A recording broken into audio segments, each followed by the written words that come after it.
आपण सोलापूर जिल्ह्यातील उजनी जलाशयात जल पर्यटन, धार्मिक पर्यटन, निसर्ग पर्यटन व कृषी पर्यटन असं नियोजन विभागामार्फत या चारही बाबींवर माननीय मुख्यमंत्री महोदयांनी 30/9/2024च्या शासन निर्णयानुसार 272.75 कोटी रकमेच्या कामाला मंजुरी दिली। 100 कोटीची तरतुदी करण्यात आली आणि 100 कोटीची तरतूद केल्यानंतर यावर्षी देखील आपण एकंदरीत या अर्थसंकल्पामध्ये टोटलमध्ये 500 कोटीची तरतूद यासाठी केलेली आहे।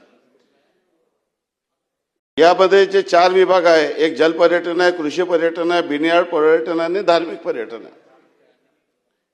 या जे काही या संदर्भामध्ये कृषी पर्यटन, बिनयार्ड पर्यटन आणि धार्मिक पर्यटनाच्या संदर्भामध्ये कुठली अडचण नाही, परंतु जलसंपदा विभागाने त्यांनी स्वतःचं एक स्वतंत्र धोरण केलं आहे 2019ला, 17 जून 2019ला, आणि ते स्वतः देखील त्यांच्या प्रायव्हेट पब्लिक पार्टनरशिपने किंवा ते स्वतः एक्सप्रेशन ऑफ इंटरेस्ट भरून काही प्रस्ताव महाराष्ट्राच्या जलपर्यटनाचे त्यांचं स्वतंत्र धोरण या संदर्भात झालं आहे।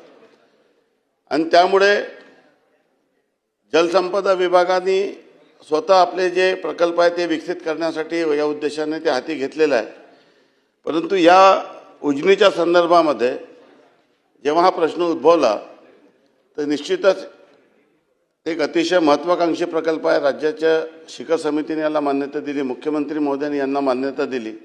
त्यामुळे या संदर्भामध्ये माननीय मुख्यमंत्री महोदयासोबत बैठक घेऊन काही प्रकल्प जलसंपदा विभागाने विकसित करावे, काही प्रकल्प पर्यटन विभागाने विकसित करावे, या संदर्भामध्ये कुठला तरी एक तोडगा काढणं आवश्यक आहे।